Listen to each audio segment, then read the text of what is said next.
If you're on a budget but you still want to build the most powerful deck in all of Artemis Veil, then this is the deck for you.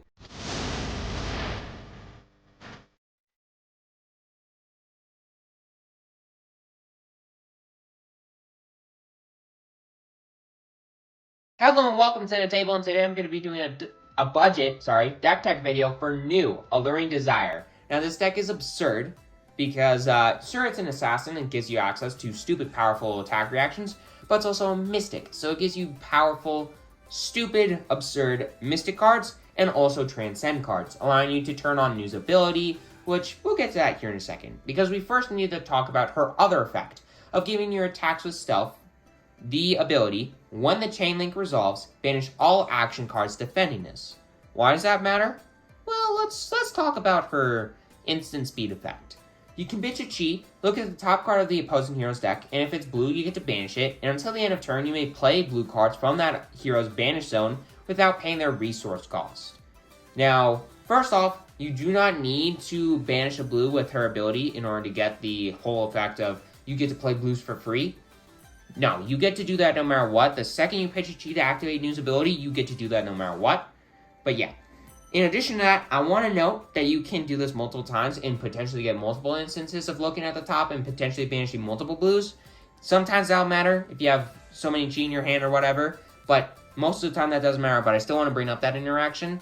But this deck wants to banish tons of cards, get tons of value, banish some blues, and allow you to just get tons of value, sometimes very stormy value if you're playing against a go-wide deck like Zen, for example, and then you can just take over the game from there.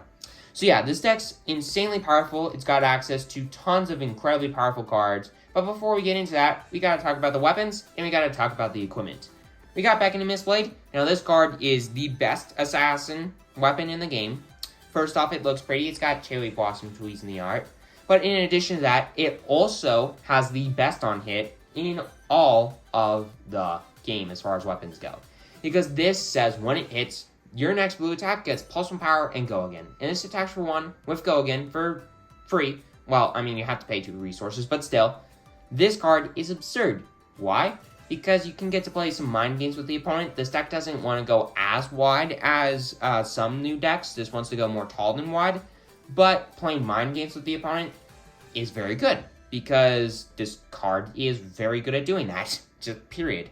But then there's also Spider's Bite, which allows you to, when it hits, say to your opponent, the next time that they would defend with 1 or more attack action cards this turn, those cards have -1 power -1 defense while defending. This has Piercing 1, which makes it hard with the opponent to block with their equipment, for example, and, prevent that damage.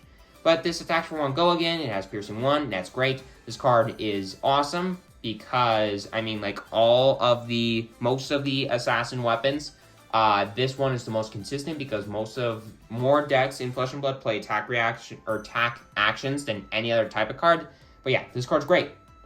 But Back into Mistblade is a bit better.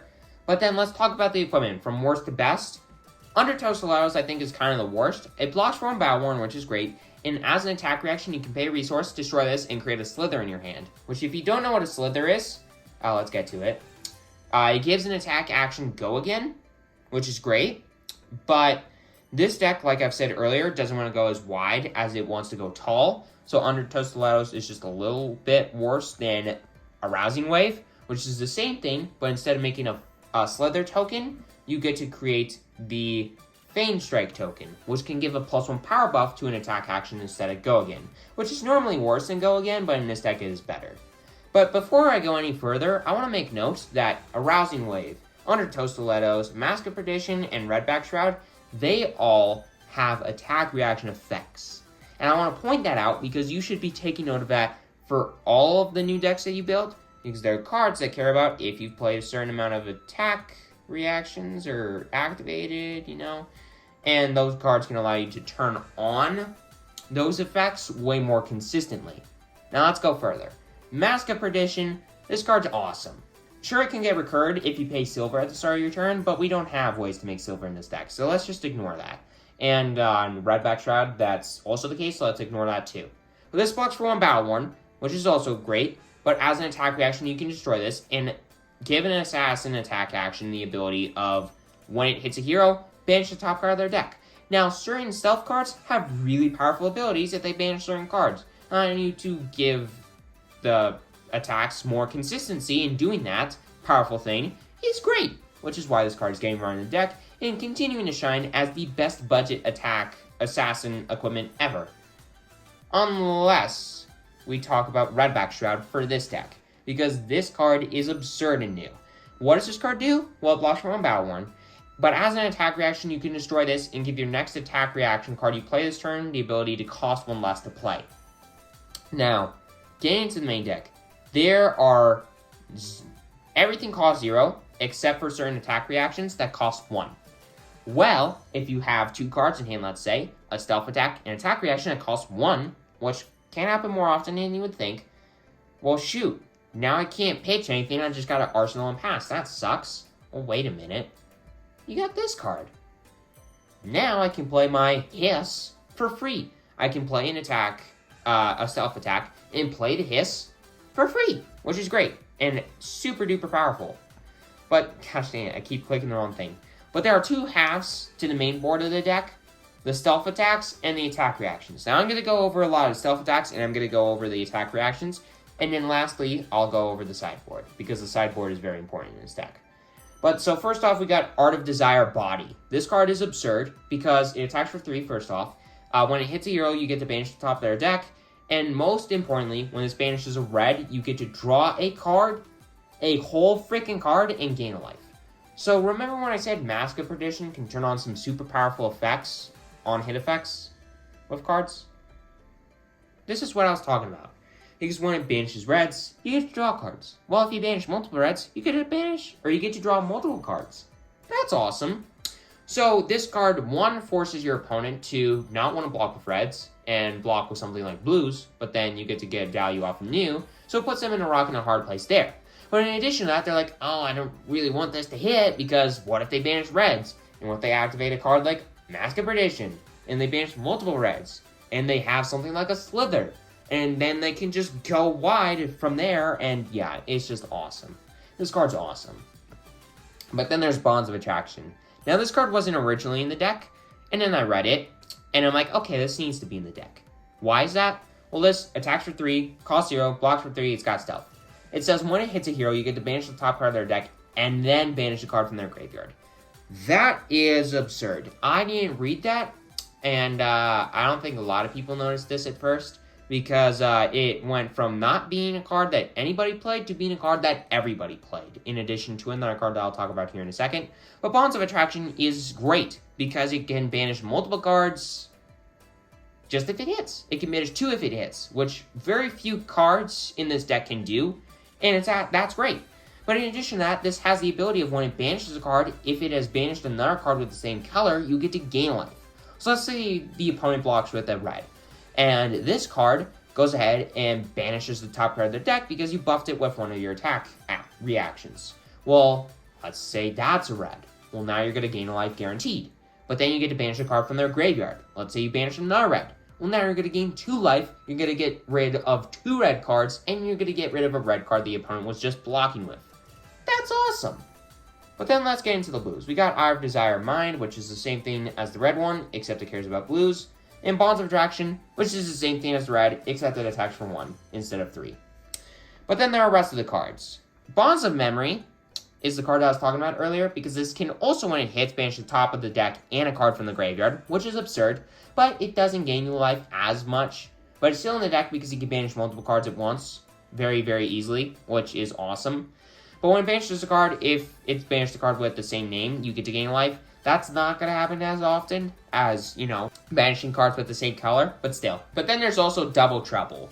Now this card's great, because it can banish the top 2 cards of the opponent's deck if you've played or activated 2 more attack reactions this Chain Link, which isn't super hard to do. But if you do that, this also gets a +2 power buff, which makes it easier to banish the top 2. Now, this isn't as good as Bonds of Memory in a lot of ways, but it can sometimes be better because that +2 power buff can matter. But then there's also the Majestics. And oh, baby, they are good.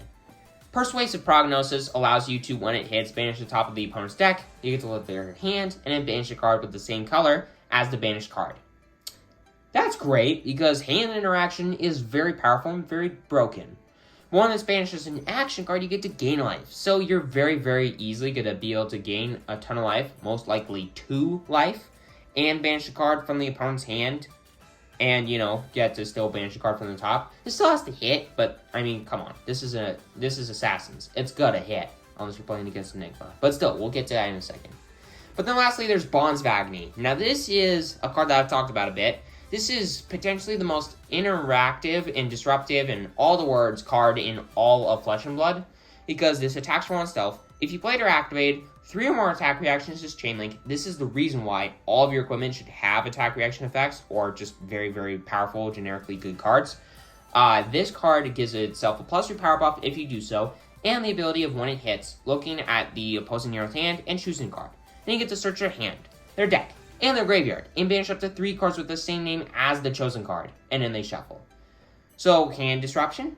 You get to potentially banish some of the most powerful cards in the opponent's deck, like their best power cards, if it's like, the same name or whatever. But still, you can potentially banish opponents' power cards, some really powerful reds, or if you really want to get some of those blues, their powerful blues, you can do that too. It's just, God, this card is absurdly good. It's absurdly good. But then, getting past all of the attack action cards, all the stealth cards, we got all of the attack reactions. We got cards like Hiss, which can give its thing a +3 power buff, and if you pitch the blue, you get to make a Slither. Venomous Bite does the same thing, except it can make you a Feign Strike, which we've already talked about is better, in my opinion, in this deck. But then there's Intimate Inducement, which can give a +1 power buff. It can allow you to look at the top certain amount of cards of the opposing hero's deck. If it's a blue card that you choose, you get to, 1, put it on the defending chain link. I mean, no matter what, you get to choose a card from the top 4 in this case, and put it on the defending chain link. If it's a blue, it blocks for 0. Otherwise, it blocks for whatever it blocks for. But then you get to stack the top of the opponent's deck in any order you want. So if your thing hits, well, now you get to choose what you get to banish off the top. Which, that can matter. But yeah, then besides that, there's Razor's Edge, which can give a +3 power buff for 0 resources. That's generically good and on rate. Well, it's slightly above rate, sorry. That's slightly above rate in as far as attack reactions go, but whatever. Siren's Call is also super good, allowing you to choose a card from the hero's hand, choose a blue, add it to the chain link as a defending card, and you get to draw a card. That's awesome, because you get to banish blues, you get to draw cards, and oh, by the way, this costs 1 resource, potentially 0. And yeah, just be kind of dumb. Yeah, so anyways. Then there's also Justinic, which is the most powerful attack reaction in this entire deck. And the reason why you play so many blues in new. Or at least attack stealth cards that are blue. Justinic gives a +1 or +5 power buff to an attack action that has 1 or less base power. Huh, that's pretty good. That's pretty good. That's pretty powerful. And you can also choose the ability to give a target attack with stealth. When it hits a hero, you get to banish the top card of their deck. Which, again, that can matter.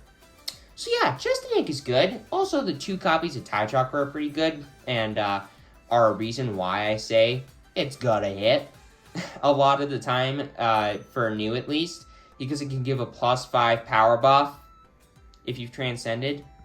Which, considering they are basically going to be playing a blue every single turn, because you have so many blues that cost 0, and you have so many ways to transcend, 7, yeah, you're going to transcend a lot, and this card, right here, is going to give a +5 power buff a lot. So yeah, then getting into the rest of the blues, I mean, sure, we got the transcend cards that are great, but we also got some attack reactions. We got the blue Hiss. We got the blue Venomous Bite. Those cards don't matter as much, but hey, they can be potentially good blues to play to turn on Transcend cards or just buff your stuff a little bit if you need it. And there's also Intimate Inducement because this card's just good, period, end of sentence. And yeah, the blue version of it is also pretty good, not gonna lie. But yeah, this deck is absurd and does so much, but it has a pretty bad matchup into one specific hero. Enigma. Enigma has these things with Ward and Ward can prevent damage. And that's not good for New, because New wants to hit, deal damage, and banish cards, and then get tons of value, gain life, draw cards, you know, the whole shebang, the works. But Enigma says no to that. Well, we got a way to get around that. Pick to Pieces. Now this card can give itself a +1 power buff if you played or activated an attack reaction as Chain Link, which is very easy to do, one time, especially. But more importantly, it also says damage that would be dealt by this card cannot be prevented. Now Enigma doesn't want to block with too many cards because she wants to build board states, right? Or pitch to attack with said board state. Well, Pick to Pieces says, hey, you gotta either block with a bunch of cards or let all of your auras with Ward go away. Because Ward prevents damage. It doesn't block damage, it prevents damage. And damage that would be dealt by this cannot be prevented. So basically, you get to say, hey, if this thing would hit, and it's gonna hit now, because, you know, your Ward cards are basically turned off, now all of your things with Ward are gonna try to prevent this, but they can't. And they'll all be destroyed. There's a reason we run 3 reds and 3 blues, because Enigma is a very pulverizing matchup against this card, or against this deck, if it doesn't have access to these cards. But then, in addition to that, if you're going into like longer and more grindy matchups, we got Inertia Trap, we got Frailty Trap to allow you to kind of extend the game out a little bit more consistently and a bit better, to allow you to just do the whole Stormy, go stupid with the Transcend cards and News ability. So yeah, in those matchups, Inertia Trap and Frailty Trap are there for you. But then obviously we got Scale Peeler, Orbital Clast, not that card, Nerve Scalpel, depending on which deck you're playing against, which hero you're playing against. If you're playing against something like, what's her name? Dorinthia, you're going to want to play cards like Scale Peeler, cards like Orbital Clast, but yeah. Lastly, we got some Null Rune stuff. This deck could very easily have Null Rune 3 in it because it has tons of blues in it, but I just didn't really know what exactly to cut, so I think Null Rune or Arcane Barrier 2 will be good enough. So we got Arcane Lantern for Arcane Barrier 1 and Null Rune Gloves for Arcane Barrier 2, which is great. And yeah, you should have Arcane Barrier 2 no matter what deck you're playing, in my opinion. And yeah, these are the 2 best. But yeah, this deck is awesome. I think this is as good as a budget new deck can get right now. It's $120, which is awesome in my opinion. There's probably some more expensive and better sideboard cards to put in Inertia Trap and Frailty Trap's place. Leave a comment down below and tell me your thoughts on that. But yeah, New is an incredibly powerful deck in Part the Mist Veil. The most powerful hero in Part the Mist Veil, in my personal opinion, and one of the most powerful decks going into the new meta. But yeah, if you're on a budget and you don't know exactly how to build New, then this is a great starting point for you. And with all that aside, hopefully you enjoyed. Make sure to hit that subscribe button, hit that like button. It's completely free, you won't regret it. And enjoy, everybody.